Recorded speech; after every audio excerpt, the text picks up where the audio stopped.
Thân chào cả nhà, không nên xem chùa đâu đó. Nhớ đăng ký, like, comment để ủng hộ team nha. Chiếc bình hoa của nhà tôi lại có thể liên thông được với thời cổ đại 2000 năm. Bất cứ thứ gì tôi ném vào bình hoa đều sẽ xuất hiện bên cạnh đại tướng quân cổ đại.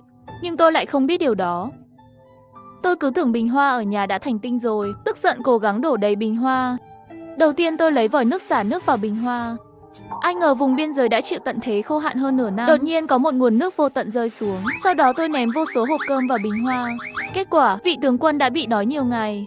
Cơm hộp cơm trên tay mắt sáng lên. 3 ngày trước, trong nhà luôn có thêm một số thứ không thể giải thích được. Có lúc là giấy màu vàng, viết về những câu chuyện liên quan đến mất mùa, đói kém, chiến tranh. Có lúc lại là nửa cái bát sứ.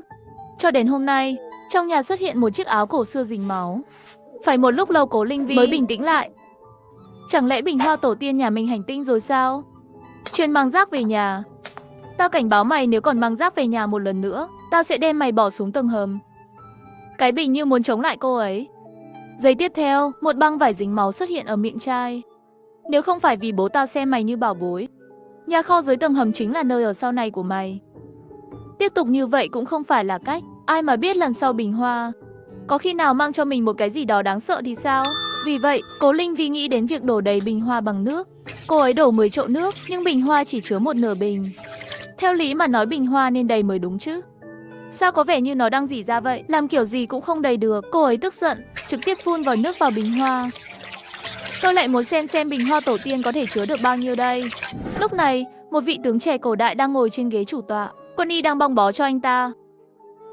Tướng quân, nếu còn trì hoãn, Trấn Quan chịu không được lâu đâu. Nếu như 20.000 quân sĩ này từ phía sau đột phá vòng vây, ta có lẽ có thể đột phá ra được. Kể từ khi thành lập nước Đại Khải đến nay, trấn thủ Trấn Quan nhiều năm như vậy, thế hệ trung thành với hoàng quyền đâu chỉ có 200.000 quân này. Sau khi tiểu hoàng đế lên ngôi, gian thần lộng quyền, giở trò sau lưng, kiến quyết cắt đất lương thảo của Lục gia quân. Chưa đầy một năm chỉ còn lại 20.000 người. 10 tháng trời không mưa, đất khô sông nứt, bách tính không trồng được lương thực, dân gian đã xuất hiện cảnh tượng chết người. Tướng quân, đi đi. Quân đội 300.000 người của Mông Cổ muốn tấn công chúng ta. Cuối cùng, cho dù liều mạng này cũng phải đưa người ra ngoài. Tên cầu hoàng đế đó không đáng để ngài chôn thân ở đây. Đúng vậy, tướng quân. Đột phá vòng vây, ra khỏi thành đi. Lục Thanh Trần hai tay nắm chặt thành nắm đấm. Một khi mất Trấn Quan, người mặc Bắc Mạn sẽ đi về phía nam. Cuối cùng, 30 triệu người của Đại Khải quốc sẽ bị tàn sát. Ta không thể bỏ rơi dân chúng, không thể bỏ thành mà chạy. Mấy vị tướng sĩ mặt mày tuyệt vọng. Thủ thành sẽ chết, rời thành cũng sẽ chết. Ông trời muốn ép chết Lục gia quân sao? Phải làm sao đây? Còn bao nhiêu chiến mã nữa? Tướng quân không thể giết ngựa nuôi quân nữa. Vạn con ngựa chiến, bây giờ chỉ còn lại 200 con thôi. Toàn bộ 20.000 binh sĩ không thể đói chết. Những người lính vô cùng tuyệt vọng. Sau khi giết chiến mã thì sao? 200 con ngựa chiến có thể duy trì được bao lâu? Tướng quân không thể giết chiến mã, lương thực thiếu thốn. Thuộc hạ tìm cách khác. Bây giờ ở đâu cũng không có lương thực. Có cách nào khác chứ? Ta đã quyết định, Trần tướng quân cứ theo lệnh mà làm đi. Một số tướng sĩ mặt buồn bã. Nếu giết 200 con ngựa chiến này, họ sẽ không còn khả năng đột phá nữa, chỉ đành bị động chờ chết mà thôi. Khi mọi người tuyệt vọng nhất, bình hoa vang lên tiếng nước chảy. Nước, đây là nước. Đây là nước sao? Tống Quân Y uống từng ngụm xuống. Ngọt thanh ấm áp. Thật sự là nước. Tướng quân là nước. Người thừa xem Lục Thanh Trần uống thử một ngụm. Trời giáng mưa, trời không phụ Lục gia quân chúng ta. Mấy vị tướng sĩ vừa uống vừa vui mừng. Tướng quân, trời ban nước thánh. Đây là dấu hiệu tốt. Đại chiến chúng ta nhất định sẽ giành chiến thắng. Có nước thì có thể trồng lương thực, mọi khó khăn sẽ được giải quyết. Tìm 2 bể nước lớn, bể nước đầy thì chuyển ra ngoài. Thông báo cho binh sĩ trong quân đội mang bình đun nước xếp hàng lấy nước. Mỗi hộ dân trong thành ra một người đi lấy nước. Chuyện này không được làm lộ ra. Thưa tướng quân. Cố Lâm Vi nhìn chằm chằm bình hoa nửa ngày không đầy. Cô ấy ngủ thiếp đi. Một ngày sau khi bị điện thoại đánh thức đã là 12 giờ trưa rồi. Chào cô Cố. Nhà cô có phải không tắt vòi nước không? Thông tin trên máy hiển thị, cô đã sử dụng hơn 100 tấn nước trong một ngày rồi. Nếu không thể liên lạc với cô nữa, chúng tôi chỉ có thể báo cảnh sát. Lãng phí tài nguyên quốc gia. Hơn 80 tấn nước đã được sử dụng trong một đêm. Cô biết mà. Cố Lâm Vi sợ hãi và vội vã ngồi dậy, không thấy một giọt nước nào chảy ra.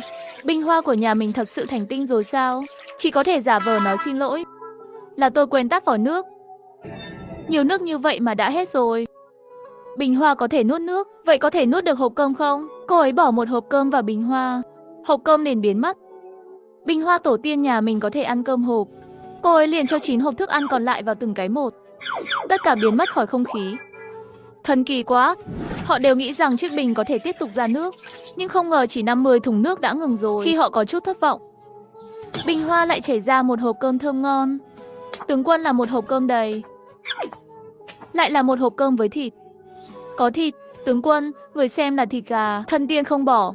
Lục gia quân chúng ta còn tặng cơm cho chúng ta rồi lại tặng thịt nữa. Sau đó lại có hộp cơm rơi xuống. Tổng cộng rơi xuống 10 hộp cơm chưa? Các vị tướng trông rất phấn khích. Nước bọt tiết ra điên cuồng, đang cố gắng kiềm chế. Lý Thúc dùng nồi lớn nấu thành cháo, để chư vị binh sĩ cùng ăn với ta. Vâng thưa công tử. Lục Thanh Trần đem 9 hộp còn lại giao cho cấp dưới. Mang về nhà ăn, người nhà đã đói nửa năm, bồi bổ cho họ. Tướng quân, nhà người cũng không có thức ăn. Thần tiên vốn là cho người không thể chia cho chúng tôi nữa. Đúng vậy, tướng quân, chúng tôi chỉ cần một ít là cháo đã mãn nguyện rồi. Được rồi, thần tiên sẽ lại cho bổn tướng quân đồ ăn. Các vị cứ nhận đi. 10 vị tướng lĩnh tỏ vẻ muốn từ chối, nhưng rồi lại nghĩ đến gia đình đang chết đói. Chỉ cảm thấy trong tay nặng như ngàn cân. Cảm ơn tướng quân, tôi có thể gửi về nhà trước không? Vợ và con đang chết đói. Mau gửi về đi, các người cũng vậy, mau gửi về đi. Sớm quay lại, cùng nhau ăn cháo. Sau nửa nén hương, 10 vị thống lĩnh đã trở lại, từng người một hốc mắt đỏ ngầu. Lý Thúc, cùng nhau ăn đi. Người đã không ăn gì mấy ngày rồi. Bụng Lý Thúc đã nhiều ngày không ăn, sớm đã kêu nãy giờ. Tướng quân không cần đâu. Ngài và các vị đều là tướng lĩnh, còn phải dựa vào các người đánh lui địch, nên ăn nhiều hơn. Lục Thanh Trần vết đáy nửa được bát cháo nhỏ cuối cùng đưa cho ông ấy. Mắt ông ấy đỏ ngầu lui xuống. Các tướng sĩ nhanh chóng uống hết. Tướng quân, hay là thử cầu xin thần linh nhiều lần nữa. Chỉ có chút nước và 10 hộp thức ăn vốn không đủ chia. Còn có 20.000 quân, 80.000 dân, khốn khổ vì thiếu nước và lương thực.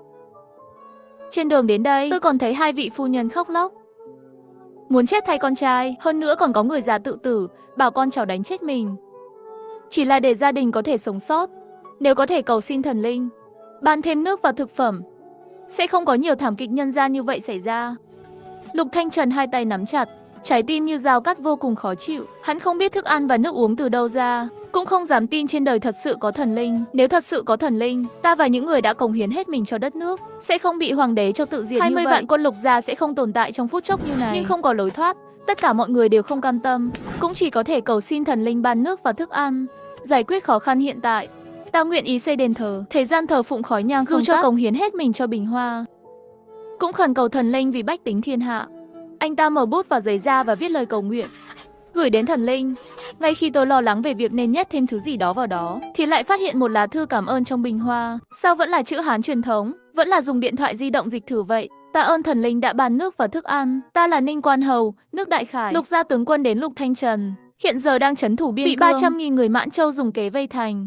Từ 200.000 binh sĩ chỉ còn lại 20.000 người. Trấn quan đại hạn, trong thành vốn có 200.000 bách tính, giờ chỉ còn 80.000 người. Xin thần linh hãy tiếp tục ban nước và thức ăn, cầu xin người lấy thân phục vụ các đời con cháu, dâng hương cúng dường. Vậy nên những thứ rác rưởi này đến từ Đại Khải quốc. Nhưng trong sách sử không có triều đại này. Đầu tiên cô ấy dùng điện thoại di động, phần mềm dịch sang chữ Hán truyền thống, viết theo chữ Hán truyền thống. Xin chào, tôi không phải là thần Nene, tôi là Cố Linh Vi, là một cô gái bình thường. Bạn nói trấn quan thiếu nước, thiếu lương thực, bây giờ thiếu nhất là cái gì? Một mình tôi nuôi sống 100.000 người hơi khó, nhưng tôi sẽ cố gắng hết sức để giúp các bạn vượt qua chuyện này. Cô ấy ném tờ giấy trả lời vào. Lục Thanh Trần nghe thấy tiếng động, vội vàng đứng dậy, đọc thư xong liền thấy kích động. Người là thần linh trong lòng ta. 100.000 người ở trấn quan được cứu rồi, thần linh đồng ý cứu chúng ta rồi. Anh ấy cầm bút viết thư nói hiện giờ trấn quan thiếu nhất là nước và lương thực.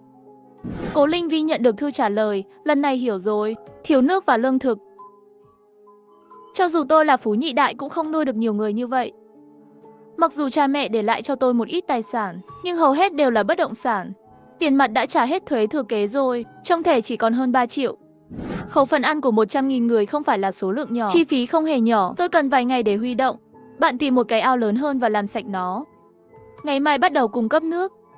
Lục Thanh Trần xem xong thư của cô ấy, thần linh nói sẽ ban nước và thức ăn cho chúng ta. Ngày mai bắt đầu cấp nước.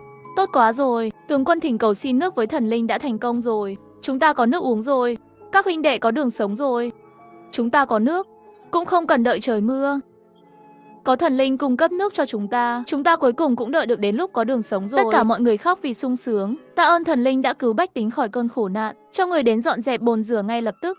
Thưa tướng quân, Cố Linh Vi đang mua sắm trực tuyến điên cuồng. Bánh bao bột mì trắng và bánh lớn mỗi loại có 500.000 cái. Mì gói. Rau mỗi loại lấy 100 thùng, 200.000 cân gạo, 100 thùng dầu. Tất cả các loại gia vị mỗi loại lấy 100 hộp. Tất cả các loại thịt, mỗi loại lấy 1.000 cân. Tổng cộng chi hơn 1,8 triệu. Những khẩu phần này 100.000 người có thể sống sót khoảng 20 ngày. Thật sự không nuôi nổi mà. Sau khi đặt hàng, cô ấy lại gọi điện thoại cho ông bác nhà kho. Ngày mai sẽ có một lượng lớn hàng hóa vào kho. Đến lúc đó nhờ chú giúp tôi dỡ hàng. Dỡ hàng xong thì gọi lại cho cháu. Mình có phải điên rồi không? Vậy mà lại vì một người cổ xưa chưa từng gặp mặt, chi hết 1,8 triệu. Ngay khi cô ấy đang hối hận vì đã bốc đồng, chiếc bình phun ra một đống lớn đĩnh vàng và đồ trang sức. Phát tài rồi. Đống vàng này trị giá hàng chục triệu.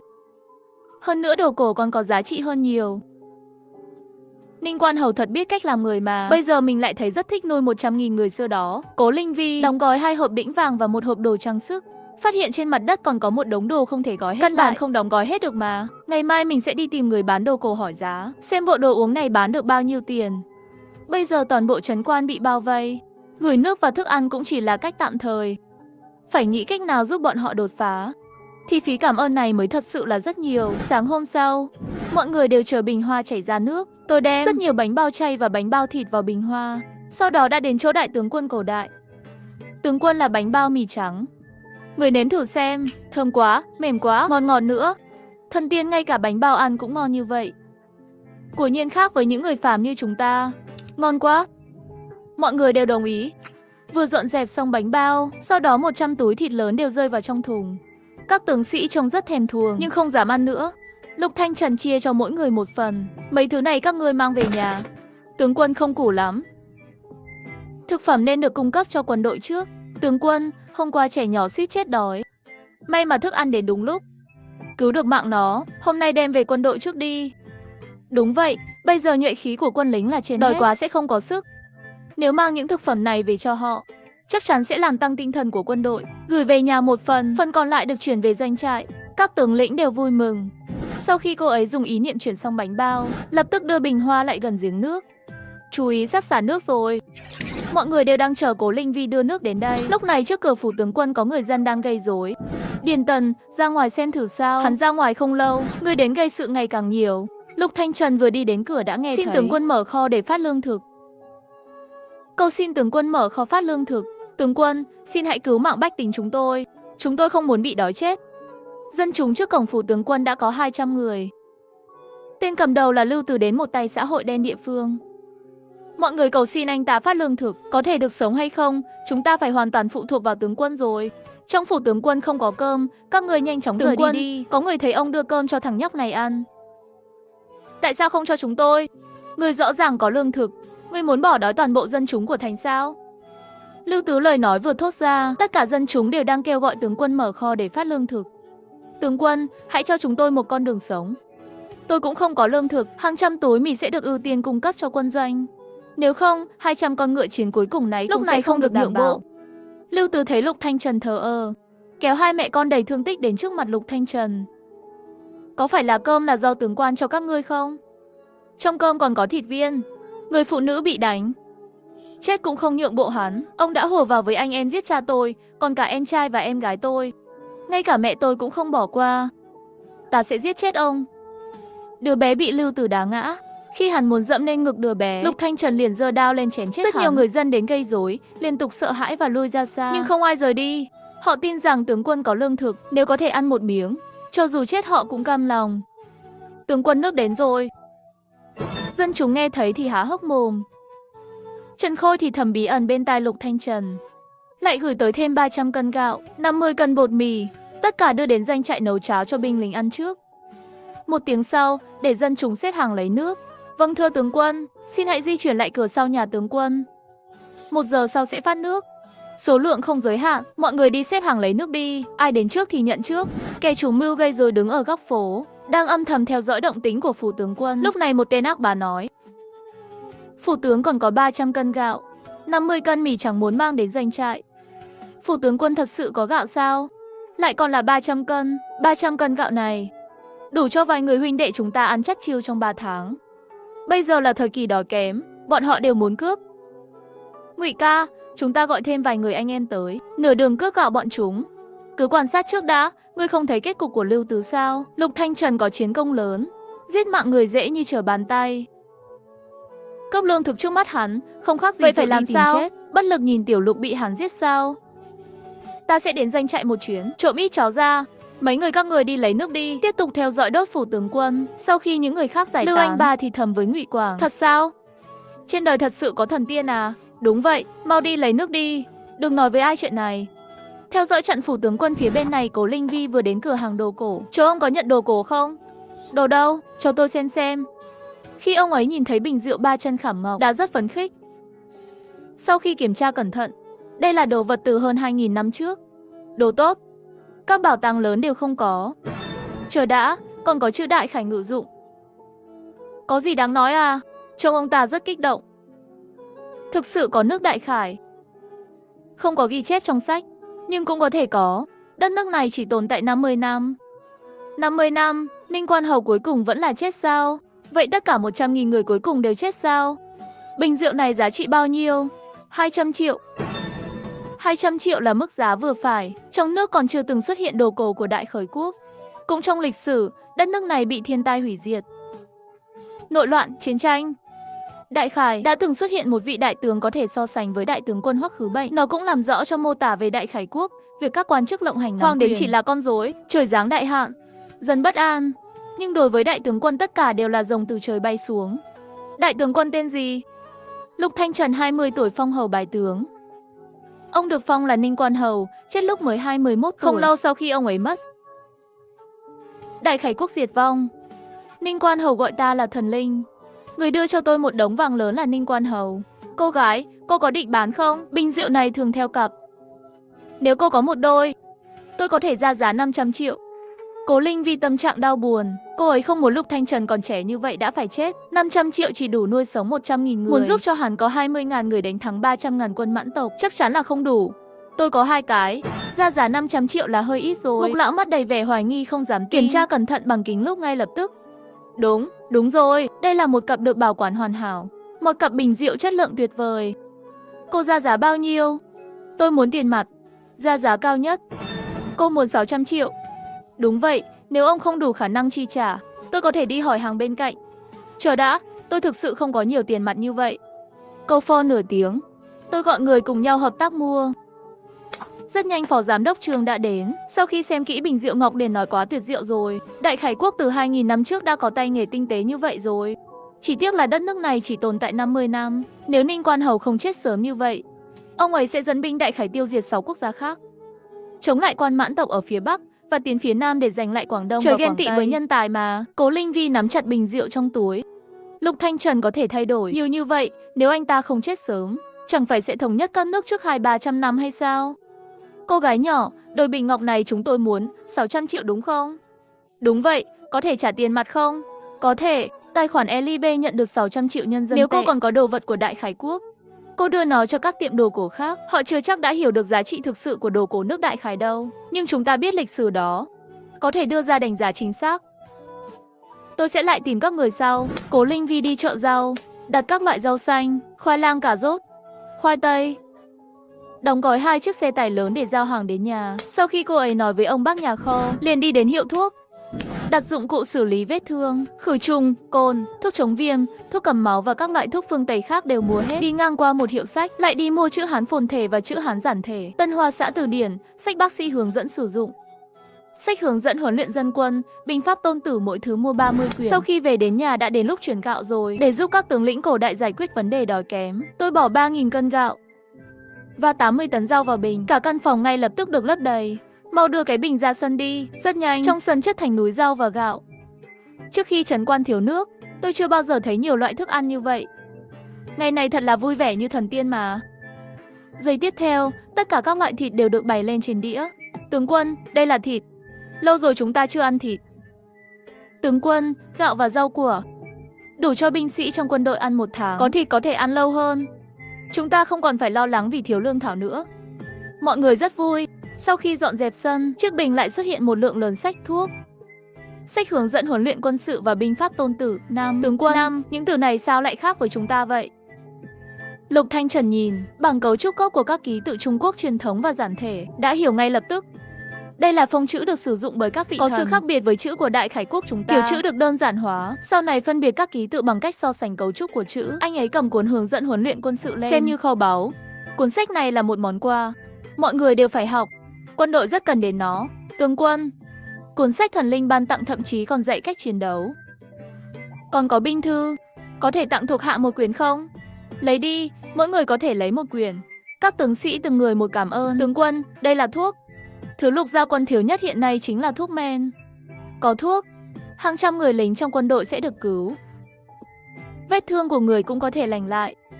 Con tưởng thần linh sẽ nghĩ ta đòi hỏi quá nhiều. Không ngờ lại chủ động gửi đến rất nhiều thứ thiết thực. Đây là hướng dẫn của bác sĩ. Ông ấy nhìn thấy có phương thuốc đối phó với bệnh dịch thì vui mừng. Tướng quân, có nhiều loại thuốc trị bệnh dịch. Có cuốn sách này, những người hành nghề y ở Đại Khải Quốc sẽ không bao giờ bất lực trước bệnh dịch nữa. Tổng quân y, ông cứ lấy về nghiên cứu đi. Còn cả những loại thuốc này được sử dụng như thế nào, bao bì phải khắc hướng dẫn sử dụng.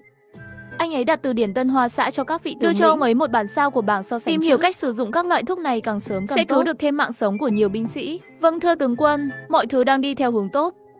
Có nước, có thức ăn, cảm ơn thần linh vì tất cả. Ngày hôm sau, Cố Linh Vi nhận được kiện hàng nhỏ và một lá thư. Tôi đã mở một kho cháo và sắp xếp cho dân trong thành đến lãnh cháo. Lễ vật đều là của bách tính cảm ơn thần linh. Những món quà và lời tri ân, hy vọng người không ghét bỏ. Đây đều là những món đồ cổ có giá trị. Làm sao tôi có thể ghét bỏ được? Trong thành có nước, có lương thực, một khi bị lộ, Bắc Man Vương nhất định sẽ điên cuồng tấn công thành. Chúng tôi chỉ có 20.000 quân, không thể chống lại 300.000 quân. Tôi muốn mua số lượng lớn gạch, vôi, gạo nếp để xây tường, gia cố thành lũy. Ngoài ra còn cần quy ngơ để chế tạo vũ khí. Được rồi, tôi sẽ đi mua cho anh. Quy ngơ đồng tinh chế có thể đổi thành thanh thép. Ngày nay, người ta dùng cát để trộn 11 măng, với những viên gạch để đặt lên tường thành cũng rất vững chắc. Nhưng phương pháp hiện đại mình phải dạy người xưa như thế nào đây? Cô ấy tìm một cái máy tính bảng, tải xuống video xây dựng kỹ thuật và cách sử dụng máy tính bảng, đặt vào bình hoa cùng với kho báu sạc. Lục Thanh Trần rất nhanh đã học được cách sử dụng máy tính bảng. Cố Linh Vi làm việc rất hiệu quả. Chiều hôm đó, Lục Thanh Trần đã nhận được rất nhiều cát, gạch 11 măng. Cái gì đây? Lục Thanh Trần lấy ra hướng dẫn cho họ xem. Bao nhiêu nước nên thêm 11 măng và cát. Làm thế nào để xây dựng đều viết rất rõ ràng. Thì ra đây là thần tiên giúp cho chúng ta xây tường cao. Chỉ là vật liệu được sử dụng trong thế giới thần tiên, khác với Đại Khải Quốc chúng ta. Sau đó một lượng lớn thép cây từ trên trời rơi xuống. Đây là thanh sắt hay thép? Trên toàn nước Đại Khải, sắt là thứ hiếm có. Thép có giá trị hơn vàng. Là thép, tất cả binh lính đều ngây ngất. Thép đó, thép còn cứng hơn sắt. Có thép trong tay, chúng ta có thể chế tạo lại vũ khí mới. Tướng quân, lô kim cương này giao cho mặt tướng. Thần ở trong thành là một thợ rèn, có sắt và thép này, có thể chế tạo vũ khí ngay lập tức. Được đi, tổ chức thêm nhân lực. Không đủ người để dân chúng đến báo danh. Điền Tần mau ra lệnh cho bất cứ ai đến ghi danh. Mỗi tháng được lãnh 2 cân gạo, 1 cân bột mì, 2 bắp cải, bao 2 bữa ăn và chỗ ở trong thời gian chế tạo vũ khí. Đa tạ tướng quân. Cảm ơn thần linh, cứu Lục Gia Quân qua cơn nước sôi lửa bỏng này. Truyền lệnh xuống, tuyển binh lính từ trong dân chúng, bất cứ ai gia nhập quân đội, mỗi người mỗi tháng được 5 cân gạo, 2 cân bột mì, 3 cân rau. Đi thông báo ngay lập tức. Vâng thưa đại tướng quân. Xây tường thành và chế tạo vũ khí cùng một lúc. Chọn những người lính có thể chất tốt để theo dõi kho thực phẩm quân sự. Bổ sung thêm người tuần tra. Nhớ kỹ, thà giết nhầm còn hơn bỏ sót, không được bỏ qua bất cứ kẻ nào. Mặt tướng tuân lệnh. Cố Linh Vi ở bên này bận rộn cả ngày, buổi tối lại không ngủ được. Lục Thanh Trần đã nghỉ ngơi chưa? Chúng ta nói chuyện chút đi. Trấn quan làm thế nào để đột phá được tình hình này đây? Nhớ đến ông chủ đồ cổ nói về kết cục của Lục Thanh Trần. Cố Lâm Vi muốn cứu Lục Gia Quân. Nếu hắn có thể sống sót, trong lịch sử nhất định sẽ có một thời điểm quan trọng của hắn. Lục Thanh Trần rất lâu mới chuyển đến thư trả lời trong thành có lương thực. Không thể giấu được, tôi vẫn đang nghĩ cách để phá vỡ tình thế. Hôm nay trong thành chiêu mộ dân chúng nhập ngũ, 80.000 người trong thành chỉ có thể chiêu mộ tối đa 20.000 tân binh. 40.000 so với 300.000. Số lượng người chênh lệch quá lớn rồi. Tôi sẽ giúp anh tìm cách. Nếu đã tuyển tân binh rồi, thì phải có quân bị. Ví dụ như gươm, lá chắn, giáo, áo giáp, cung tên, mọi thứ vũ khí đều có sao. Nếu như các anh có súng, thì tốt rồi. Nếu có súng, 20.000 so với 300.000, nhất định có thể bứt phá vòng vây. Nhưng trong nước cấm vũ khí nóng. Chẳng lẽ mình phải đi đến nước Đa mua sao? Cô ấy mở điện thoại ra, nhìn thấy một APP nào đó đang giao bán áo giáp cổ đại. Hơn 6.000 chiếc. 40.000 người cần 240 triệu. Áo giáp hiện đại. Cũng không biết có thể chống lại đao kiếm của mãn tộc không? Cô ấy đã tham khảo ý kiến hơn 10 cửa hàng. Có một cửa hàng chuyên làm vũ khí cổ. Sau khi kết nối video, sau khi thương lượng giá cả liền đặt hàng ngay. 1.000 bộ giáp, 5.000 đường mạt đao, 100 tần nô. Ngoài ra còn có một số vũ khí cổ khác. Tổng cộng chi phí 220 triệu, ngày mai phải đi bán đồ cổ rồi. Thấy cô ấy đã lâu vậy rồi cũng không trả lời. Lục Thanh Trần lại truyền đến mấy tờ giấy. Làm vị thần bận tâm, đó là lỗi của tôi sẽ không làm thần linh thất vọng, sẽ dẫn dắt cả thành đột phá vòng vây. Thần linh ngủ rồi, vậy tôi không làm phiền nữa. Cố Linh Vi nhìn thấy liền trả lời ngay lập tức, tôi đi mua vũ khí cho anh đó. Mua 1000 áo giáp, 5000 kiếm đường mạt, 100 tần nô đường mạt đao. Và tần nô là thứ gì? Truyền máy tính bảng đến đây. Tôi sẽ tải xuống video hướng dẫn cho anh. Cô ấy tải video về cách sử dụng đúng đắn của đường mạt đao và tần nô, làm thế nào để đối phó với tộc người du mục. Tải hết tất cả về máy. Lục Thanh Trần xem video Heng Đơn dùng đường mạt đao và tần nô. Tương truyền, mạt đao chỉ bằng một cú vung liền có thể cắt đứt kỵ binh và ngựa cùng một lúc. Dưới sự chém giết của đường mạt đao, kẻ thù máu chảy thành sông. Theo ghi chép trong Bách Minh Kinh Ký, sách binh thời nhà Đường, mạt đao có sức mạnh rất lớn, đao được thêm lưỡi dao sắc lẹm, máu chảy không ngừng. Còn có rất nhiều sách chiến tranh, rất phấn khích. Thần linh cảm ơn rất nhiều. Binh thư và kinh nghiệm chiến đấu với người du mục tôi đều rất cần. Không cần cảm ơn, nghỉ ngơi sớm đi. Tôi chuẩn bị xả nước đây. Ngày hôm sau nhà kho bạn để trang bị vũ khí đã chất đầy. Lô thiết bị đầu tiên chuẩn bị được gửi đến rồi đấy. Đây là áo giáp, đường mạt đao, tần nô đều đã đến rồi sao? Tống Phong dọn sạch kho vũ khí, vừa được dọn dẹp xong. Vô số thanh đao dài rơi gọn gàng vào góc tường. Tướng quân, hảo đao, được rèn từ thép, sắc nhọn và cứng rắn, chỉ một cọng tóc bay qua cũng đứt đoạn. Hảo đao thuộc hạ chế tạo vũ khí nhiều năm như vậy, chưa từng thấy con dao nào dài cứng rắn và sắc bén như vậy. Hôm qua lấy một miếng thép đi rèn, miếng thép rất cứng, không cần phải rèn thêm lần nữa, có thể trực tiếp chế tạo vũ khí. Nhưng hôm nay nhìn thấy lô mạt đao này vẫn là kém hơn rất nhiều. Đây chính là vũ khí mà các vị thần ban tặng sao? Mạnh hơn Đại Khởi Quốc không biết bao nhiêu lần. Nhà kho lại rời ra rất nhiều áo giáp. Tống Phong dùng dao đâm vào áo giáp không bị lõm, chỉ có vết chảy xước nhẹ. Tướng quân, áo giáp này tốt quá. Nếu chúng ta có 100.000 quân, tay cầm mạt đao, thân mang áo giáp, đừng nói đến man tộc, ngay cả lục quốc cũng không cần để vào mắt. Chỉ tiếc là áo giáp chỉ có 1000 bộ. Cuối cùng tần nô mới rơi xuống. Tướng quân, tên tần nô này chúng ta có bao nhiêu? Hơn 100.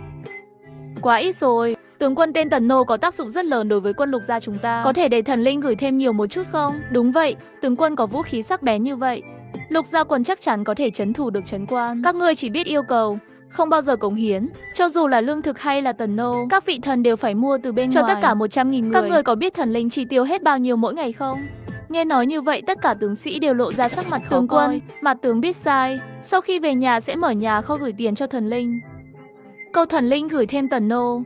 Đối với quân ta mà nói, tần nô này là vũ khí sắc bén. Mặt tướng cũng nguyện ý đem quyên góp tài vật. Bản tướng quân cầu xin các vị thần, áo giáp và mạt đao là để ưu tiên phân phối cho lính tiên phong. Có áo giáp và mạt đao, 3 người thành một nhóm, có thể chống lại kỵ binh hung ác nhất mãn tộc. Ngoài ra chọn cung thủ có sức mạnh cánh tay lớn, lập thành đội, luyện tập cung tên. Cố Linh Vi vừa đến cửa hàng đồ cổ thì ông chủ đã lập tức đến chỗ cô. Hôm nay, tôi lại nhận được kiện hàng nhỏ của đại tướng quân quay lại bán với giá 200 triệu. Cô gái, cuối cùng bạn cũng đến rồi.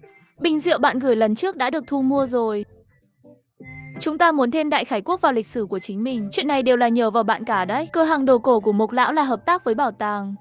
Mình chỉ bán đồ cổ, còn có thể chứng minh sự tồn tại của Đại Khải Quốc sao? Lần này mang đồ tốt gì đến vậy? Cho tôi xem thử. Đây là tiền đồng xu của nước Đại Khải. Nhìn này, đằng sau có ký tự.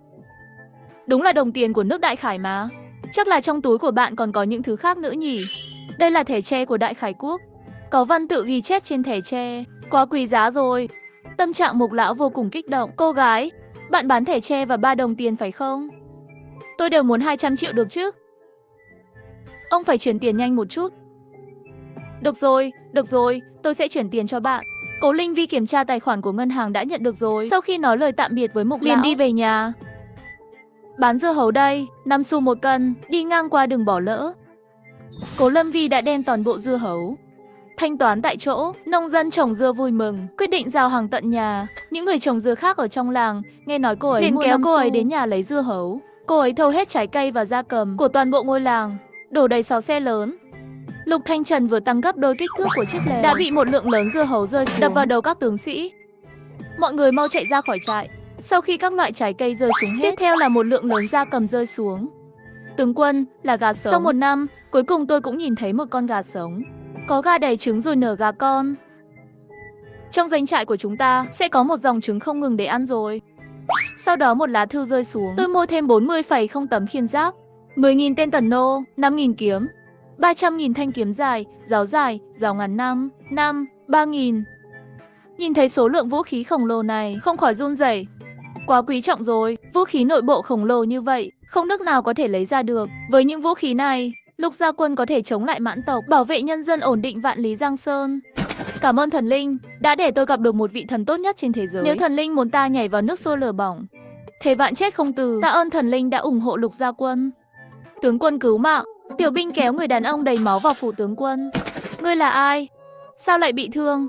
Tôi là Lưu Anh Ba, chính là người 3 ngày trước ở phủ tướng quân đòi mở kho lương thực. Triệu Hữu Tài muốn gửi tin tức ra bên ngoài, buộc tôi và Ngụy Quảng tiết lộ mật đạo, muốn dẫn mãn tộc từ mật đạo vào trấn quan, tấn công phủ tướng quân lấy lương thực. Chúng tôi thà chết không nói, bị tra tấn 2 ngày 2 đêm, tôi trốn thoát ra được.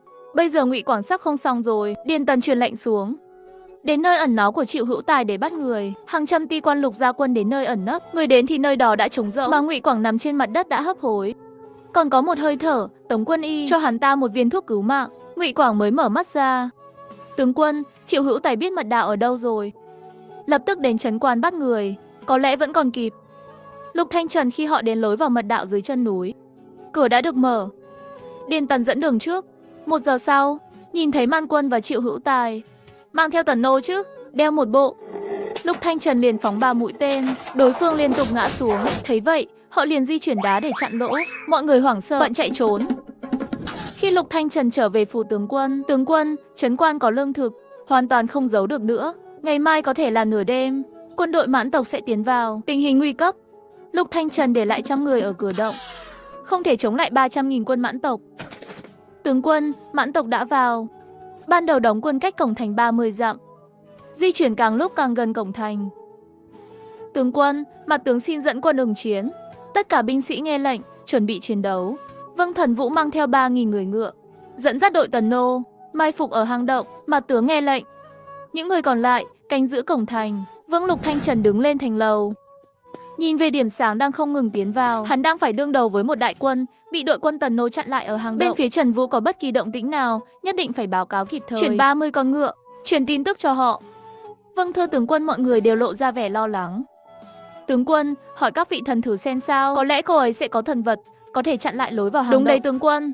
Hiện tại đại quân địch đã áp sát, không còn thời gian để do dự nữa đâu. Thần linh là toàn năng, nhất định sẽ có cách mà. Trong ánh mắt đầy hy vọng của mọi người, hắn lấy ra giấy và bút, viết ra tình trạng khó khăn hiện tại của trấn quan. Cố Linh Vi vừa chuẩn bị đi ngủ, lại nhìn thấy tờ giấy của Lục Thanh Trần. Đại quân địch áp sát, trong thành trừ mật thám, đem tin tức của quân đội tần nô ở bên ngoài hang động vào thành báo cáo, thì không ai ra được. Bây giờ phải chặn miệng hang càng sớm càng tốt. Nếu không, quân man tộc phá được hang động sẽ tiến vào trấn quan, tấn công Lục Gia Quân. Cố Linh Vi so với Lục Thanh Trần còn gấp hơn. Mình đã mua nhiều lương thực nào là trái cây và rau củ, vũ khí, quân trang nhiều đến hơn 200 triệu, còn chưa gửi qua hết. Trấn quan đã sắp mất rồi sao? Chuyện gì cũng có thể chịu, nhưng chuyện này không thể nhịn được. Tôi sẽ giúp anh làm nổ tung ngọn núi. Cha của Cố Linh Vi khi còn sống có một số mối quan hệ. Cô ấy từ điện thoại của ba mình liên hệ đến cấp cao của công ty phá rỡ. Vi sao lại có thời gian gọi cho chú thế này? Chú Tiêu, cháu muốn mua một lượng lớn thuốc nổ. Chỗ của chú có bán không? Cháu muốn phá hủy tòa nhà nào sao? Chất nổ là hàng nguy hiểm, bán hàng đều phải có ghi chép. Chú ơi, cháu chỉ cần thuốc nổ, chất lượng cao, loại có thể nổ tung cả ngọn núi ấy. Không được, con bé này không phải là đang làm bừa sao? Chú ơi, cháu mua gấp 5 lần giá trên thị trường. Không được đâu Vi. Chú không thể để cháu mua để làm điều xấu. Chú ơi, cháu đang cứu người, không phải làm chuyện xấu. Gấp 10 lần, chú chỉ cần nói có bán hay không thôi. Nếu chú không bán, tôi sẽ đi mua pháo hoa. Bên kia do dự 5 giây. Chú bán cho cháu, nhưng cháu phải hứa với chú, mặc kệ cháu mua về để làm gì, nhưng không thể sử dụng trong nước. Đừng giết người, hậu quả tự chịu. Vâng. Cố Linh Vi đem video hướng dẫn sử dụng chất nổ gửi cho Lục Thanh Trần. Tôi đi mua một lượng lớn thuốc súng, chắc chắn sẽ làm nổ tung mật đạo. Nhớ chú ý an toàn khi cài đặt và sử dụng. Thứ này có thể giết chết tất cả các người. Rất nhanh, họ gặp nhau ở một nhà kho hẻo lánh. Toàn bộ nhà kho đều là sản phẩm bị lỗi, có hàng trả lại. Có chuyện xảy ra với cháu, nhớ không liên quan gì đến chú. Cả một nhà kho, đủ nổ cả ngọn núi rồi chứ. Ha ha chú, cháu lấy cả, hết bao nhiêu à? Tiêu Hòa cau mày không khỏi bất ngờ. Hắn thật sự không ngờ là cô ấy lại muốn tất cả. Cháu có biết ở đây có bao nhiêu không? Nếu như chuyển ra ngoài, Chú ơi, con còn trẻ lắm, vừa thừa kế tài sản hàng tỷ đô la, không đến mức nghĩ không thông mà dùng thuốc nổ làm hại người đâu. Cháu thực sự dùng để cứu người đó. Chú cho cháu một con số, tối nay cháu sẽ chuyển chúng đi, không bao giờ tiết lộ ra ngoài. Tiêu Hoa đưa ra 2 ngón tay. 20 triệu, được. Cháu lấy hết. Tiêu Hoa trừng to mắt. Ông ta định nói 2 triệu. Hắn do dự, cuối cùng vẫn là bại bởi lòng tham. Cháu trả tiền để vận chuyển hàng đi. Chú đến công ty làm hồ sơ, nói sản phẩm bị lỗi đã được xử lý hết rồi. Cố Linh Vi chuyển 20 triệu ngay tại chỗ để giúp các tướng lĩnh cổ đại đẩy lùi người man tộc. Tôi đã bỏ một vũ khí giết người vào bình, thổi bay tất cả người man tộc ngay lập tức. Nằm xuống, mọi người nằm xuống. Đống đổ nát trên núi bị nổ thành bụi. Họ bị sốc bởi sức mạnh của vụ nổ. Chuyện gì đã xảy ra? Đất động, núi lắc không hay. Không tốt rồi tiểu vương gia. Địa Long trở mình. Hang động đã sụp đổ rồi. 10.000 người bị chôn vùi bên trong. Toàn quân bị tiêu diệt. Cậu nói gì? Chưa khai chiến đã chết hết 10.000 người rồi sao? Không dễ gì mới tìm được hang động. Cứ như vậy mà bị chôn hết cả sao? Lục Thanh Trần, bản vương thề nhất định sẽ khiến người thân tàn danh liệt. Quân sư thấy trạng thái của hắn không ổn. Tiểu vương gia hôm nay không tiếp tục công thành nữa. Ông nói gì? Chết hết 10.000 người rồi. Ngươi muốn bản vương cứ như vậy mà cho qua sao? Hôm nay Vu sư đã bói một quẻ. Không phải thời điểm tốt cho việc công thành. Địa Long trở mình. Núi sụp đổ, mọi núi sụp đổ. Tất cả 300.000 người đều ở đây. Được một mất 10. Hãy để Vu sư bói một quẻ. Khi nào kết Địa Long hết trở mình, chúng ta hãy công thành lại. Ngươi có biết trong thành có nước có lương thực không? Không lấy được trấn quan, người và ngựa của chúng ta sẽ bị khát chết, đói chết. Ta mặc kệ cái gì mà Địa Long trở hay không trở. Nội trong 3 ngày, bổn vương nhất định phải chiếm được trấn quan. Hắn nghe thấy trấn quan có nước trong thành, liền biến thành một khuôn mặt khác. Tiểu vương gia, chính bởi vì trong thành có lương thực, có nước, chúng ta mới phải bàn bạc lâu dài. Không thể liều lĩnh công thành cũng phải có quy tắc. Công từ cổng thành, tường thành lại cao lên. Xây công thành không đủ chiều cao, lại phải bắt đầu lại. Đúng là tường thành của trấn quan được nâng cao, xây công thành hiện có ngắn hơn. Quân rút lùi trước. Lệnh cho cải tạo xe công thành cao lên ngay lập tức, lùi binh. Cứ vậy đã giải quyết dễ dàng. Bên kia Lục Thanh Trần chờ người vừa đến trong thành. Tướng quân, rút quân rồi. Man tộc đã rút quân rồi. Ha ha ha, rút binh hay lắm. Chúng ta có thuốc nổ, không bao giờ sợ chúng nữa. Có rất nhiều man binh ở cửa động, bây giờ chắc chắn đã bị chôn vùi trong núi. Ha ha, thật là sảng khoái mà. Lục Thanh Trần cũng cười rồi. Cố Lâm Vi chuyển đến tờ giấy thế nào rồi? Vụ nổ kết thúc chưa? Kết thúc rồi. Người man tộc đã rút lui rồi. Vậy đã rút binh rồi sao? Thương vong thế nào? Nhiều không? Không có thương vong. Ha ha, nếu đã không có thương vong, vậy người man tộc sao lại rút binh rồi? Núi bị nổ tung, người man sợ hãi đã rút lui 5 dặm. Thần Linh, thay mặt Lục gia quân, tôi cảm ơn người gửi đến thuốc nổ, giúp chúng tôi thắng lớn, đồng thời không có thương vong. Cố Linh Vi còn vui vẻ hơn bọn họ. Anh tìm một ngôi nhà trống để chứa thuốc nổ. Không thể có một chút lửa nào xung quanh.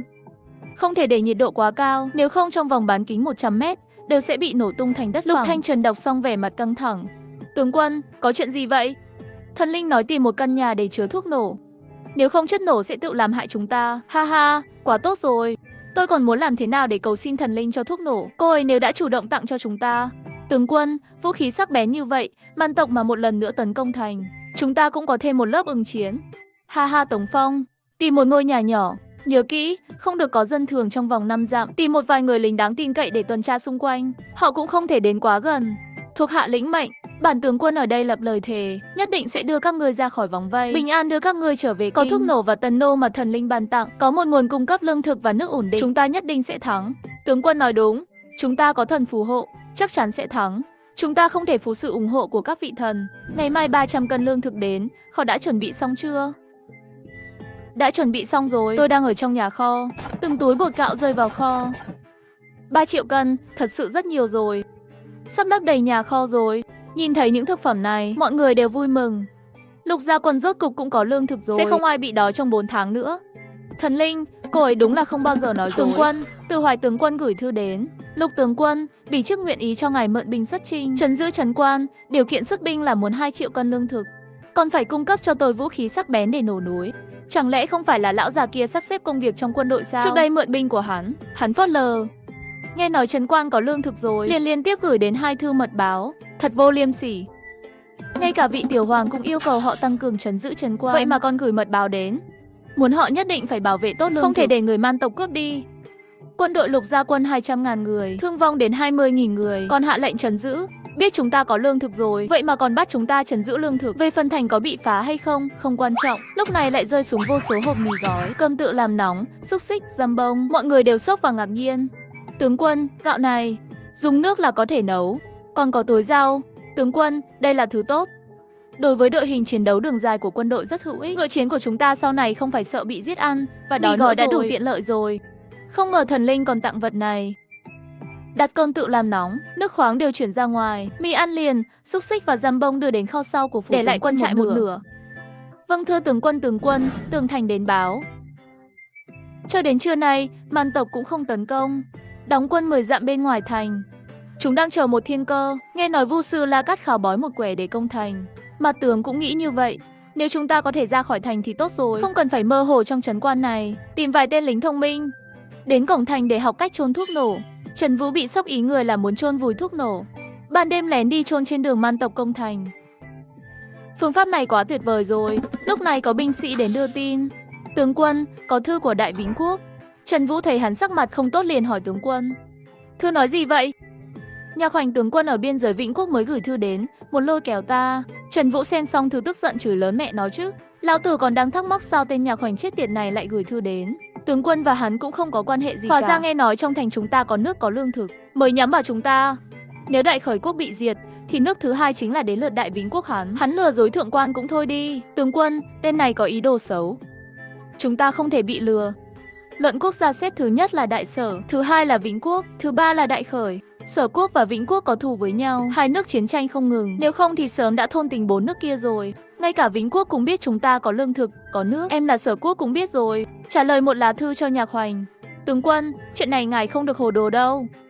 Tiểu hoàng đế mặc dù nghi ngờ ngài, nhưng tiên hoàng giao nhiệm vụ quan trọng cho Lục Gia Quân, rất tín nhiệm ngài đó. Cùng lắm đợi đến khi hồi chiều, chúng tôi sẽ giúp ngài giết Tô thừa tướng. Lục Thanh Trần lắc đầu, gia đình ta đã phục vụ quốc gia từ thế hệ này sang thế hệ khác. Nhất quyết không nương tựa Vĩnh Quốc. Ngươi gửi một lá thư cho Nhạc Hoành, để hắn đưa người đến đây nương nhờ. Một người lính mỗi tháng nhận được 6 cân gạo, 4 cân bột mì, 1 thùng dầu, 1 gói muối trắng. Hắn đến bao nhiêu người, ta sẽ thu nhận bấy nhiêu lính. Ha ha ha, vâng. Chú ý này rất hay, làm nhục hắn. Sau đó, anh ấy lại lo lắng vậy chuyện chúng ta có lương thực hoàn toàn bị lộ ra rồi. Tin tức không thể giấu được nữa rồi. Vì lương thực, ngươi nói thử xem hai nước Sở Vĩnh sẽ phái quân để đánh đuổi Man tộc sao? Có, họ sẽ vì lương thực và nước uống, trước tiên đuổi Man tộc đi. Sau đó hai nước lại đánh nhau một trận. Bên công thành chiến thắng, sẽ cướp lấy thức ăn của chúng ta. Đúng vậy, trước khi lô vũ khí thứ hai của các vị phải làm một hồ bùn ngoài thành mới được. Khi vũ khí đến, cho dù là Sở Quốc hay Vĩnh Quốc thắng trận, thì đều không phải đối thủ của Lục Gia Quân chúng ta. Trần Vũ cười to nói tướng quân, ngài quả nhiên thông minh hơn mặt tướng rất nhiều. Ngươi lại gửi thêm một lá thư cho Sở Quốc, nói binh sĩ Vĩnh Quốc đầu hàng Lục Gia Quân, mỗi người mỗi tháng được 6 cân gạo, 4 cân bột mì, 1 thùng dầu, 1 gói muối. Nếu là binh sĩ nước Sở nương nhờ vào Lục Gia Quân, ngoài phần như này, còn thêm 1 cân thịt, 2 cân thức ăn ha ha. Hay. Mặt tướng liền làm như vậy ngay, đi tìm người đến để học cách đặt chất nổ, 4 cổng thành, Đông Tây Nam Bắc cũng phải chôn. Mặt tướng lập tức làm ngay. Mọi chuyện nhìn thì có vẻ như rất bình yên. Lục Thanh Trần có dự cảm Man tộc trong vòng 3 ngày nữa sẽ lại một lần nữa công thành ác liệt hơn. Lúc này Bình Hoa bay đến giấy trắng Lục Thanh Trần. Anh hãy chuẩn bị một nhà kho lớn, dùng để đựng dưa hấu, có 3 triệu cân. Ngoài ra còn một số loại rau của khác. Lục Thanh Trần bất đắc dĩ cười. Dưa hấu lần trước thần linh gửi đến vẫn chưa ăn xong. Dưa hấu có thể bổ sung vitamin, tốt cho sức khỏe của binh lính và dân chúng. Anh trước tiên cho người đào một cái hố để ở đó cũng được. Tôi lập tức để người làm. Đúng rồi, người Man tộc đã rút lui chưa? Vẫn còn cách đây 10 dặm, có thể tấn công bất cứ lúc nào. 10 dặm. Hiện tại Lục Gia Quân không có sức mạnh chiến tranh, cho họ toàn bộ thuốc nổ. Cũng không thể xử lý được 300.000 người. Anh hãy đem bản đồ đánh dấu, người Man đóng quân trên bàn cát, chụp ảnh gửi cho tôi. Chụp lại môi trường xung quanh. Mấy công trình trước khi công thành. Tôi sẽ nhờ cư dân mạng toàn năng đưa ra ý tưởng. Lục Thanh Trần đưa bản đồ và máy tính bảng qua. Nếu có thể, xin thần linh thúc giục khi nào vũ khí có thể đến. Tần nô đối với Man tộc có tác dụng rất lớn, đồng thời trôn chất nổ mà không cần ai đốt. Sử dụng tên của Tần nô để bắn chất nổ. Anh đã trôn hết thuốc nổ. Không đủ, tôi sẽ gửi cho anh thêm pháo hoa. Pháo hoa có thể làm ngựa sợ hãi. Nếu lần này thắng đẹp, tôi sẽ tặng mọi người một đôi giày thể thao. Cảm ơn thần linh, tôi sẽ nói với những người lính. Cô ấy đem bàn cát, bản đồ, đánh dấu nơi đóng quân của quân đội Man tộc. Đăng lên diễn đàn nơi sinh viên đại học trong nước tụ tập, cầu cứu cư dân mạng vạn năng trong hoàn cảnh tuyệt vọng như vậy. Lục Thanh Trần nên đột phá như nào đây? Khi các tướng lĩnh cổ đại đang cố gắng đẩy lùi người man tộc, lúc 300.000 quân đang lo lắng, tôi đem video chiến đấu du kích bỏ vào Bình Hoa, còn có rất nhiều pháo. Tình huống gì? Lại nhầm rồi, làm lại. Địch lui ta tiến, địch dừng ta quấy rối, địch mệt ta đánh, địch lui ta truy đuổi. Dù có như nào cũng không nản. Cuộc gặp gỡ lớn, con đường tình bạn, vĩnh viễn không thay lòng, nguyện ý giữ gìn quốc gia.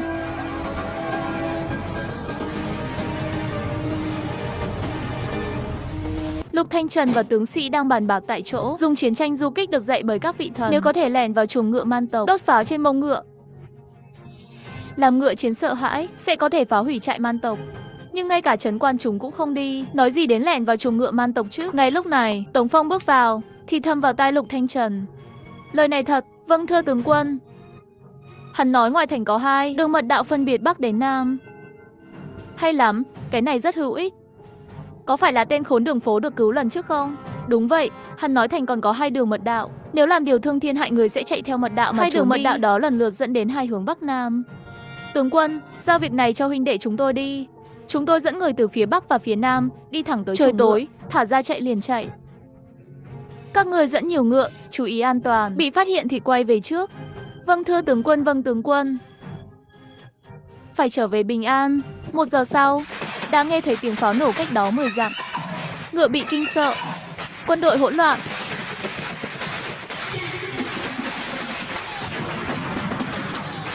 Ha ha, chúng ta làm được rồi. Các tướng sĩ vui mừng. Nửa giờ sau, Trần Quý, Thần Vũ dẫn 200 người không bị hư hại gì đã trở về rồi. Ha ha, chuồng ngựa man tộc quản lý lỏng lẻo. Họ quá yên tâm rồi, chưa bao giờ nghĩ chúng ta sẽ ra khỏi thành và tấn công họ. Tướng quân, thần linh truyền tin đến. Địch lui ta tiến. Phương pháp này rất hữu ích với người man tộc. Quân đội lỏng lẻo kỷ luật, không giống như Lục gia quân có kỷ luật nghiêm khắc. Ngày mai bắt đầu chiến tranh du kích thôi. Được quân man tộc từ sau đêm này sẽ không dám đem quân tấn công thành nữa rồi. Tướng Trần Quý Trần Vũ an toàn dẫn người trở về. Ha ha ha, tốt quá, phương pháp tôi đề nghị của Nhiên có hiệu quả. Cố Linh Vi vẻ mặt buồn bã. Mình đã hỏi một nhà sử học nổi tiếng. Ông ấy nói rằng có ghi chép về tướng quân sẽ chết ở trấn quan. Trấn quan cuối cùng sẽ bị Sở Quốc, Vĩnh Quốc, Mãn tộc đến 3 bên liên hợp cùng nhau tấn công. Cuối cùng khi thành bị phá vỡ, anh bị binh lính Vĩnh Quốc tấn công chết. Lục Thanh Trần, tôi hy vọng anh sống tiếp. Còn phải đề phòng Sở Quốc, Vĩnh Quốc và Man tộc liên thủ. Cô ấy tâm trạng khó chịu, đặt tờ giấy vào bình hoa. Trong trại man tộc, chạy mất 2.000 con ngựa chiến, hơn 3.000 binh sĩ bị giẫm đạp, đập chết mấy trăm người. Các ngươi là đồ phế vật, ngay cả cái của chúng cũng không nắm được. Tiểu vương gia bớt giận. Là các kháo, ánh mắt lạnh lùng nhìn hắn, người nói xem là ai làm. Lưu Lăng do dự mất một lúc mới trả lời. Là Lục gia quân trong thành. La Cát Kháo giận dữ, ngươi có thấy họ ra khỏi thành không? Ai nhìn thấy, cổng thành 12 canh giờ đều có người canh giữ. Nơi nào có chỗ trống, mũi tên sẽ bắn ra. Chúng lấy đâu ra pháo nổ làm cho ngựa kinh sợ vậy? Từ mặt đất nước ra sao? Lưu Lăng cúi đầu, trấn quan ngoại trừ quân ta và Lục gia quân, không còn ai khác. Thám tử Vĩnh Quốc bị bắt mấy ngày trước, cha Tần Trung lấy lời khai cho bản vương, đi hỏi Vĩnh Quốc có muốn cùng nhau liên thủ với quân đội triều đình Mạc Bắc Vương không? Thuộc hạ sẽ đi ngay bây giờ. Lúc này họ lại nghe thấy tiếng pháo nổ. La Cát Kháo vén rèm đi ra ngoài, tiếng nổ càng rõ ràng hơn. Báo cáo vương gia Bắc thành bị quân địch đánh lén. Ngựa chiến kinh sợ, Lục gia quân từ trong thành đuổi giết tới đây. Tướng quân Mà Liêm trong lúc đuổi theo Lục gia quân bị chết bởi chất nổ của chúng rồi. Ngươi nói gì? Mà Liêm chết rồi? Làm sao có thể? Hắn là dũng sĩ mạnh nhất của Mạc Bắc Vương đình, không ai là đối thủ của hắn được. Ma Liêm là do hắn một tay tiến cử đến trước. La Cát Kháo tức giận nói. Người đâu? Phải quân tiếp viện cho Bắc thành. Ta muốn xem là Lục gia quân chúng đang giở trò gì, hay là Đại Vĩnh Quốc không kiên nhẫn được nữa, dám giết người của ta. Báo cáo tướng quân. Trại thành Nam bị tấn công, lều trại đang cháy, ngựa sợ hãi và bỏ chạy. Phạn 6 tấn công mũi tên của đối phương quá xa. Mấy vị phó tướng vừa ra trận đã bị bắn chết rồi. Trang bị toàn bộ vũ khí để hỗ trợ thành Bắc và phía Nam. Vâng thưa tướng quân, quân chủ lực 150.000 người, mỗi cổng phía Bắc đến Tây đến Nam đóng 50.000 quân, còn 50.000 người chống lại 20.000 người của Lục Thanh Trần. Sao chúng có thể thắng lợi được? Làm sao có thể như vậy? Trên tường thành trấn quan, Lục Thanh Trần nhìn về hướng đại quân Man tộc. Trận chiến du kích bắt đầu rồi. Trần Khôi, Trần Vũ, Ngô Tam Lang, Điền Tần chia làm hai đường, mỗi người đưa 3.000 người kèm pháo và thuốc nổ đến nơi đóng quân của quân Phơ Mơ Ân tộc ở hai bên phía Bắc và phía Nam. Ngay lúc này, anh ấy nhìn thấy những gì Cố Linh Vi viết trên tờ giấy mặt đầy bất ngờ. Ta chết năm 21 tuổi. Trấn quan bị phá vì ba bên liên thủ công thành ư? Nếu thần linh đã chỉ dẫn cho ta đương nhiên không thể để họ hợp tác được. Đột nhiên giữa thành Nam và thành Đông có một vụ nổ lớn vang lên. Ha ha ha, lại trở thành công rồi. Trên cổng thành Bắc đến Nam lại có âm thanh kích động của Tống Phong vang lên. Thành công rồi, thuốc nổ rất hiệu quả. Những vụ nổ thường xuyên nhất định có thể giết chết hàng vạn người. Chúng ta sẽ không bị mắc kẹt ở đây nữa rồi. Những người lính vui mừng khóc lớn. Lục Thanh Trần vội vàng trả lời thư cho Cố Linh Vi. Chúng tôi bắt đầu chiến tranh du kích vào ban đêm, tấn công cổng Bắc Nam trước. Lễ vật cho anh trai của vua Mạc Bắc là Cát Kháo gửi quân tiếp viện. Vẫn chôn ở nửa đường hắn phải đi qua. Bây giờ chỉ cần chờ kết quả. Tuyệt vời, bây giờ chắc là thắng trận rồi chứ nhỉ? Tôi nghĩ chắc là đã thắng trận rồi. Canh 3 sáng sớm. Thắng rồi, Lục gia quân ta thắng rồi. Trận chiến này không chỉ là tự hào, mà nó mang lại sự tự tin và hy vọng cho vô số chiến binh. Tôi vui quá đi, tôi đã đánh hơn trăm trận chiến. Lâu rồi không sảng khoái như vậy. Tướng quân, tôi thấy La Cát Kháo bị ném thuốc nổ trúng ngựa. Rất có thể hắn đã chết rồi.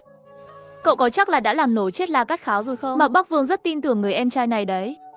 Cung cấp cho 300.000 binh mã để công thành. Ha ha, tôi dám chắc chắn, hắn ta không chết cũng là tàn tật nửa người rồi. Tướng quân, thuốc nổ mà các vị thần đưa cho dùng thật tốt. Hôm nay có 42.000 binh lính. Hơn 30.000 người đã bị nổ tung. Ngài có thể xin thần linh thêm thuốc nổ không? Đây là chìa khóa để chúng ta thắng nhiều hơn. Ta sẽ thử xem. Chiến tranh du kích. Tiêu diệt 42.000 người man tộc. Thống soái man tộc bị nổ ngay trên ngựa. Sống chết không rõ. Trong cuộc chiến, pháo hoa đã có công lớn. Tôi cầu xin các vị thần cho thêm thuốc nổ. Thắng rồi, ha ha. Mình đã nói Lục gia quân nhất định sẽ thắng mà. Lý Nguyên Trang và Lâm Đại Quân chuẩn bị tấn công trận đánh thứ hai. Hôm sau Cố Linh Vi đến cửa hàng đồ cổ. Ông chủ, cái đĩa này giá bao nhiêu? 5 tỷ thì sao? Giá tôi đưa ra đã lên đến đỉnh rồi. Ngay cả khi cô mang nó đến cuộc đấu giá, cũng không thể có giá cao như vậy. Nếu có thể, tôi sẽ gửi tiền cho cô ngay bây giờ. Được, cái đĩa sứ này tốt quá đi, thật tốt quá đi. 500 tỷ, mình xem như được đồ dùng của hoàng hậu, chắc rồi, ha ha. Cố Linh Vi trở về nhà, đã nhìn thấy một tờ giấy trên bình hoa. Thần linh, cuộc chiến thanh thứ hai này, Lý Nguyên Trung và Lâm Đại Quân dẫn đội không phụ sứ mệnh, chiến thắng trở về, trong tư thế không có khả năng phòng vệ của quân địch. Quân ta tấn công thành công, giết chết hơn 10.000 quân man tộc, ha ha ha, trong một ngày giết chết 50.000 quân man dợ, vậy 300.000 người còn xa sao? Thần linh, lần này có thể thắng, dựa vào chất nổ mà người đã cho, hai trận chiến gần như cạn kiệt. Nhưng không thể cứ thế nhận đồ của người. Tôi có hộp đồ trang sức này muốn đổi thuốc nổ với người. Cố Linh Vi không có lý do gì để từ chối, bởi vì anh ấy cho quá nhiều. Chất nổ là hàng cấm, cần phải chấp nhận rủi ro, tôi sẽ cố gắng. Cảm ơn thần linh, khi nào thì những bộ giáp và tần nô đầu tiên sẽ đến? Chiều nay sẽ có một lô hàng vũ khí. Số lượng không nhiều, tôi đã thúc giục rồi. Cảm ơn thần linh, tôi không tiện làm phiền người nữa. Khi các tướng lĩnh cổ đại đang lo lắng vì bị 300.000 quân man tộc đẩy lùi, tôi cho video dạy du kích vào bình, còn có rất nhiều pháo. Sau đó lại gọi điện thoại của Tiêu Hoa. Chú Tiêu, cháu còn muốn một phần quà nữa. Số lượng càng nhiều càng tốt, chất lượng cao, phải nhanh nhất có thể. Món quà là chúng ta có thể sẽ bị bắt đó. Số lượng 50 triệu, gấp đôi lần trước. Chất lượng tốt hơn hàng lần trước. Mặc dù Tiêu Hoa đang tự nhủ mình kiếm được 20 triệu thì phải dừng lại. Nhưng 50 triệu, ông ta lại động lòng rồi. 60 triệu nhé, chú Tiêu. Cháu biết chú có cách. Số tiền này không phải là số tiền nhỏ. Chú yên tâm, cháu không mua để làm chuyện xấu. Không ai có thể làm gì được cháu cả. Việc tăng giá của Cố Linh Vi khiến Tiêu Hoa căng thẳng, cuối cùng cũng bị thuyết phục. Cháu gửi tiền qua cho chú. Chú sẽ để nhà sản xuất vận chuyển hàng vào lúc nửa đêm. Nhớ kỹ, chú không quan tâm cháu mua về để làm gì, nhưng không được sử dụng trong nước. Vâng. Chú Tiêu, cháu sẽ gửi trước một nửa số tiền. Sau khi giao hàng đến, cháu sẽ gửi phần còn lại. Cô ấy lập tức gửi cho Lục Thanh Trần một tờ giấy tôi đã đặt hàng một lô chất nổ. Vận chuyển vào buổi tối, tối đa là sáng mai sẽ tới. Lục Thanh Trần gửi đến tờ giấy cảm ơn thần linh. Là tôi làm khó người rồi. Khách khí rồi, cho tôi mạo phạm hỏi khi nào 100 đôi giày sẽ đến. Họ cũng muốn một cái máy tính bảng và một ít kẹo. Chẳng lẽ là hộp đồ trang sức vào buổi sáng của tiểu thế tử Mạc Phàm sao? Đây là người giàu có. Yêu cầu nhỏ này của hắn, đương nhiên là thỏa mãn cho hắn rồi. Giày, máy tính bảng. Kẹo sẽ được giao trong nửa giờ nữa. Trước tiên cô ấy đi mua máy tính bảng tại một cửa hàng điện tử, sạc điện thoại và điện thoại 20 cái. Sau đó lại đến cửa hàng bên cạnh, mua tấm sạc năng lượng mặt trời, 20 đèn năng lượng mặt trời lớn và quạt năng lượng mặt trời. Nhân viên cửa hàng giao hàng tận nhà. Về đến nhà, cô ấy lại lập tức tải video hướng dẫn cách dùng Bluetooth xuống. Sách lịch sử quân sự, các loại sách binh, nào cũng tải xuống. Y học cổ truyền Trung Quốc, nội dung sách từ tiểu học, trung học cơ sở và trung học phổ thông, trực tuyến tất cả đều đã được tải xuống. Lục Thanh Trần nhìn thấy tờ giấy Cố Linh Vi gửi đến, bèn nói. Lô vũ khí trang bị thứ 2 sẽ đến vào buổi chiều. Giây tiếp theo một số sạc máy tính bảng. Bảng sạc năng lượng mặt trời cho điện thoại di động, đèn ngủ năng lượng mặt trời, quạt năng lượng mặt trời, rơi hết trên bàn. Tôi mua máy tính bảng, điện thoại di động, máy tính bảng đã tải xuống kiến thức quân sự hiện đại. Cách sử dụng máy tính bảng đã được tải xuống. Có video hướng dẫn. Có một cái máy tính bảng tặng cho Mạc Phàm đó. Đã tải xuống một số cờ vua, cờ vây. Có thể giết thời gian rảnh rỗi. Nghe Cố Linh Vi giải thích chi tiết về cách sử dụng các sản phẩm năng lượng mặt trời, Mạc Phàm tháo một cái quạt nhỏ ra. Kỳ diệu quá, có thể tự động thổi gió, rất tiện lợi. Tôi muốn nó. Mạc Phàm vốn là được Tiểu Hoàng đế phái đến giám sát và chia quyền cai quản Lục Gia Quân với Lục Thanh Trần, nhưng giờ lại cứng đầu chỉ muốn chơi cái trò mới lạ này. Nhìn một cái đã nghiện rồi.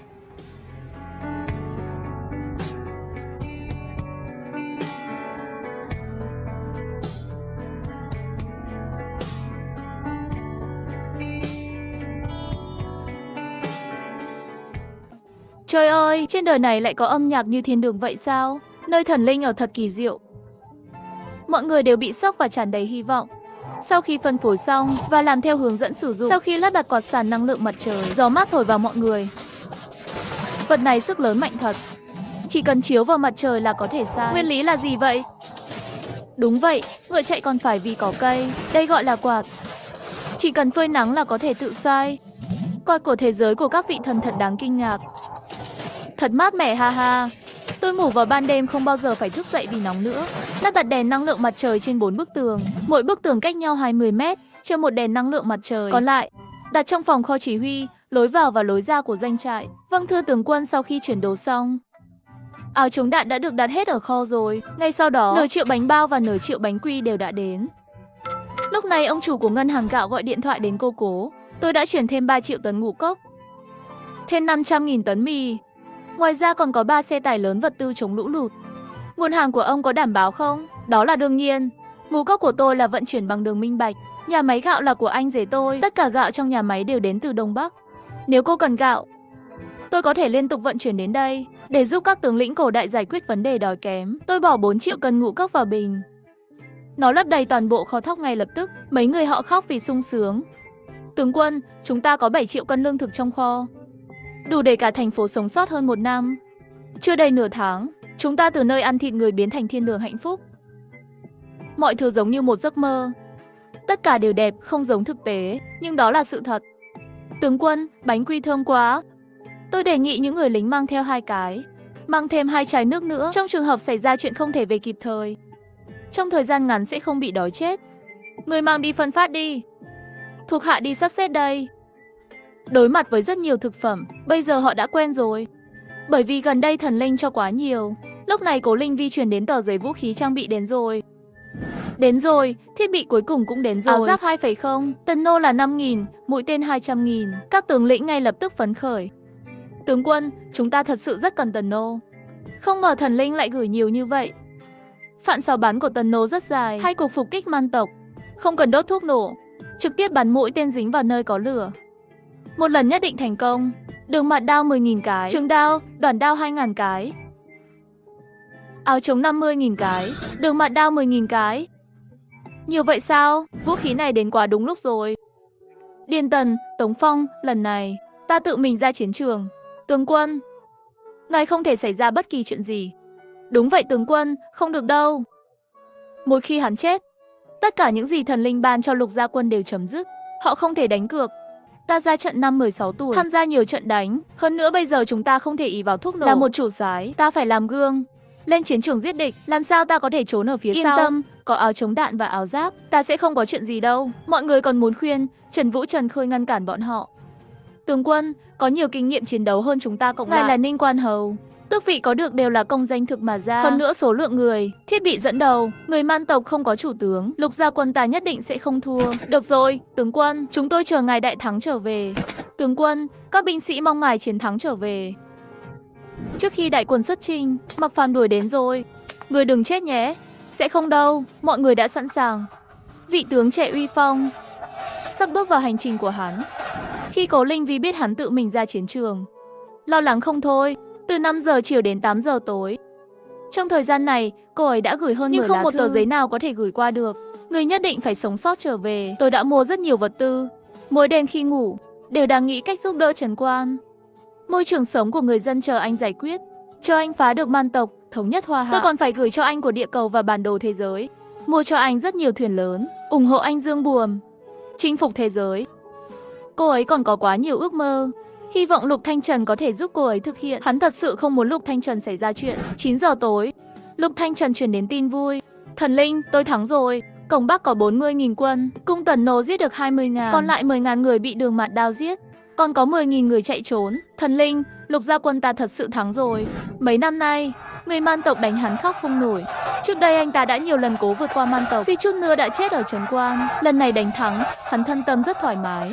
Lục Thanh Trần rất vui, gửi tờ giấy thứ 2 và chia sẻ với cô ấy. Tống Phong, Điền Tần dẫn đội ở cổng phía nam dùng Tần Nô và Mạt Đao. Tổng cộng có 25.000 người bị giết, lấy 600 con ngựa chiến sống, vô số thịt ngựa. Quân đội Man Dợ đóng ở cổng Nam Nam bị chúng tôi bắt hết. Hôm nay tôi thực sự rất sảng khoái. Thần linh, tôi cảm ơn người. Cố Linh Vi cũng rất vui. Tần Nô và Đường Mạt Đao có tác dụng lớn như vậy, khoảng cách nhân số rất lớn. Ưu thế trang bị bất ngờ đã giết được người man tộc. Không uổng công mình tận lực. Tôi sẽ đặt đồ ăn cho các người. Tối nay mời mọi người ăn một bữa ngon nhé. Cảm ơn thần linh. Chiến thắng lớn hôm nay. Man tộc 300.000 đại quân, chỉ còn lại 200.000. Quân đội Lục gia tử vong hơn 1.000 người, bị thương hơn 2.000. Tướng quân, thuốc sắp hết rồi. Thuốc chống viêm, thuốc cầm máu. Đặc biệt là những loại có thể tiêm, rất tốt. Bảo cô ấy lấy thêm. Phải nhanh, được. Lục Thanh Trần viết ghi chú truyền vào bình hoa. Ngô Tam Làng sắp xếp tốt cho binh lính bị thương. Gia đình có người lính chết được tặng một túi gạo 10 cân, 50 cân bột mì, một thùng 5 gói muối, 3 thùng dầu Trường Thọ, binh sĩ mỗi người bị thương 50 cân gạo, 30 cân bột mì, 2 gói muối, một thùng dầu. Mà tướng tuân mệnh. Cố Linh Vi nhìn thấy thư của anh ấy, lập tức đến hiệu thuốc mua rất nhiều rượu khử trùng, thuốc chống viêm, thuốc cầm máu. Cần rất nhiều số lượng lớn, thuốc chuồng uốn ván. Nhưng những hiệu thuốc này không bán, chỉ có bệnh viện 3A mới có thể mở được. Cố Linh Vi rất vội, đột nhiên nhớ ra mợ hai của mình đang làm việc ở cục quản lý. Sau khi cô ấy truyền lô thuốc chống viêm đầu tiên, lập tức gọi điện thoại cho mợ hai. Vivi à, muộn thế này rồi, ăn cơm chưa? Mợ hai ơi, cháu cần rất nhiều thuốc chống uốn ván, co giật. Mợ có thể giúp cháu tìm mối liên hệ với nhà máy dược phẩm được không? Cháu muốn thuốc chống uốn ván để làm gì? Phải nhận được đơn kế của bác sĩ ở bệnh viện 3A mới có thể tiêm. Cứu người à? Mợ hai mợ đừng hỏi nữa. Cháu muốn số lượng lớn, có thể mua gấp đôi, không gấp 3 giá trên thị trường. Giúp cháu tìm liên hệ đi ạ. Cháu sẽ cho mợ 2 triệu phí giới thiệu. Đừng nói thế, nhớ là tối nay cháu không gọi cho mợ. Mợ hai cúp điện thoại rồi. Cô ấy hơi nản lòng. Đột nhiên cô ấy nhận được tin nhắn từ một số lạ. Gọi số điện thoại này là tin nhắn của mợ hai. Cô ấy lập tức gọi điện thoại, cuối cùng với giá gấp 4 lần. Mua rất nhiều penicillin, thuốc giảm đau, chống viêm uốn ván, gây mê chỉ cho 2 hộp. Sau đó Cố Linh Vi gửi cho em họ 2 triệu. Bảo nói chuyện cho mợ. Ghi chú là cháu gái hiếu thảo với mợ. Sau khi hàng đến, cô ấy đóng gói và gửi tất cả. Penicillin, thuốc cảm lạnh và hướng dẫn. Lời nhắc làm theo hướng dẫn sử dụng là được.